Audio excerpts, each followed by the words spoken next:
Dear students, let's begin with the third part of your second supplementary, A Shot in the Dark, written by Saki. Page number 60, right hand side, first paragraph. What is your crest, by the way? Shadabai asked carelessly. Not a very common one, said the youth, a demi-lion holding a crosslet in its paw. So, when Sletherby and Bertie were traveling in the train, Bertie was asking help from Sletherby.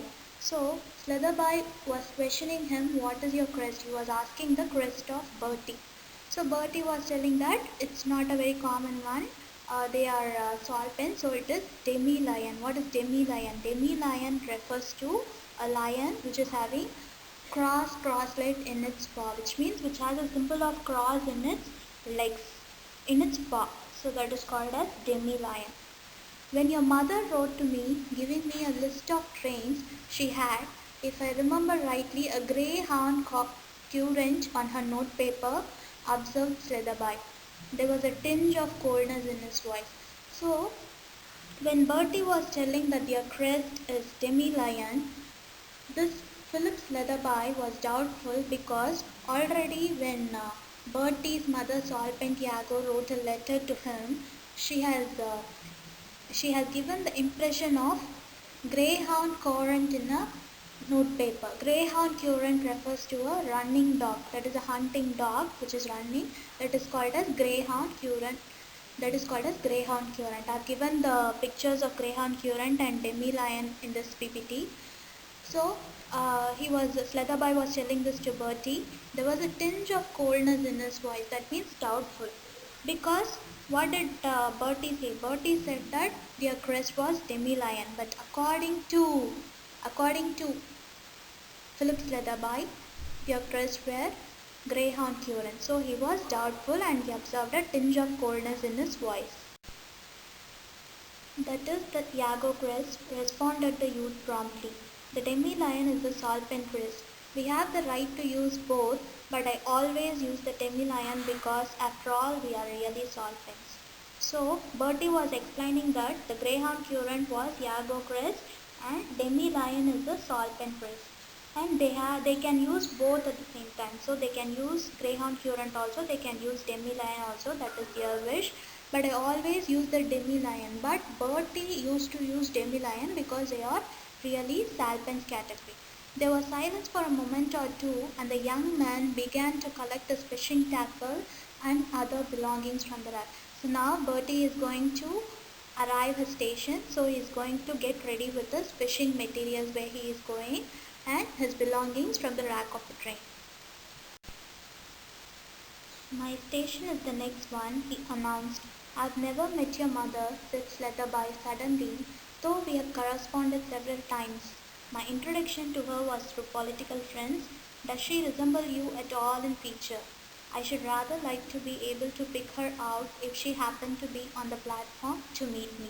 So Bertie was getting ready and he was telling that my station is the next one, I'm going to get down from the train because he is in need of money from Mr. Philip Sletherby. So he is telling that I'm going to get on from the train. I've never met your mother. So Sletherby is answering that I've never got the chance of meeting your mother, but I've corresponded. What is corresponded? Corresponded means I've sent letters to her or spoke to her through phone, but I've never met your mother.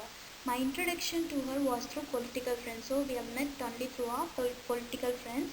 Does she resemble you at all in feature? So Philip Sletherby is asking to Bertie if she resembles Bertie. I should rather like to be able to pick her out if she happened to be on the platform to meet me. So he was telling that I should be able to pick her. Anyway, she is going to come and meet me in the station, that is in platform. So how can you identify your mother? Does she resemble you? So this is what Philip Sletherby was asking to Bertie. But as we all know, Philip Sletherby and Salpentiago has already met. They had chances to meet, and Philip knows that how does Salpentiago looks. But he is confirming that whether Bertie, the man whom he is speaking in the train, is really the son of Salpentiago. He is testing him. So he is raising that kind of questions.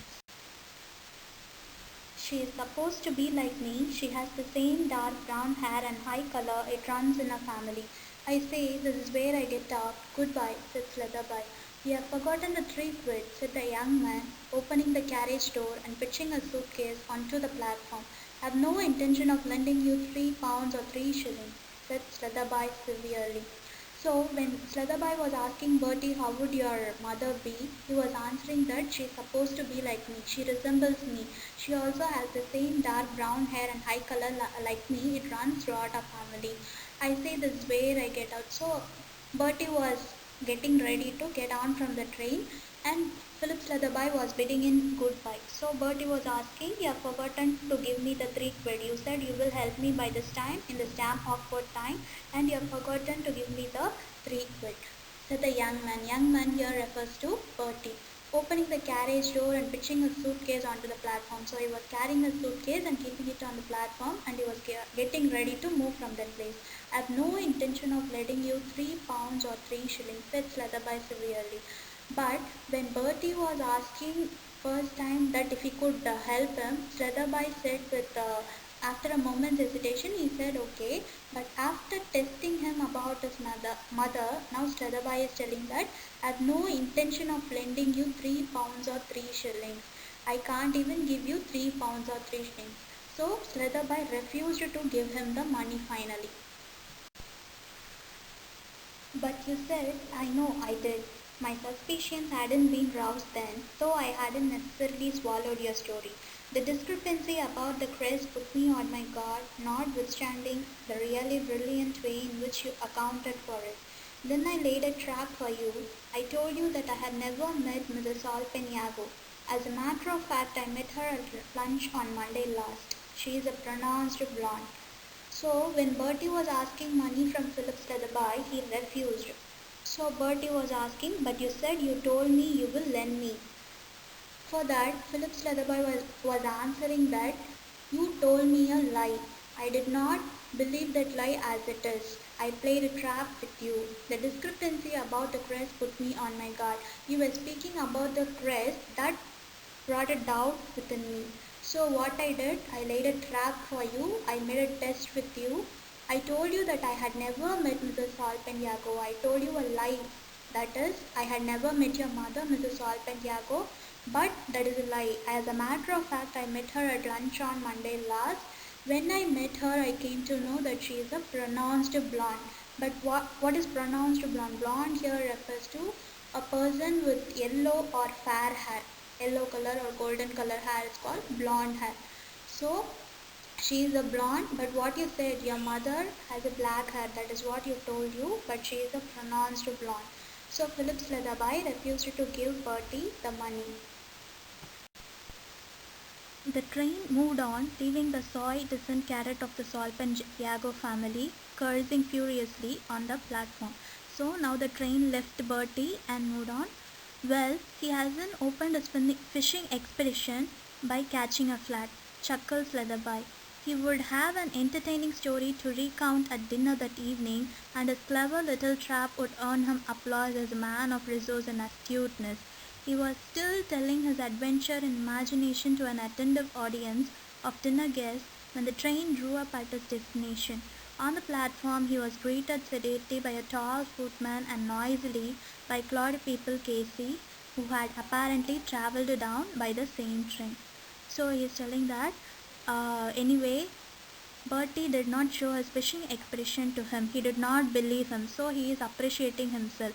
Who is appreciating? Philip Sletherby is appreciating himself, and also he is planning to tell all that to the people whom he know in the night dinner. On the platform he was greeted by Claude People Casey, who is another friend of Philip Sletherby, who was travelling in the same train. Part 4 will be continued in your next video. Thank you.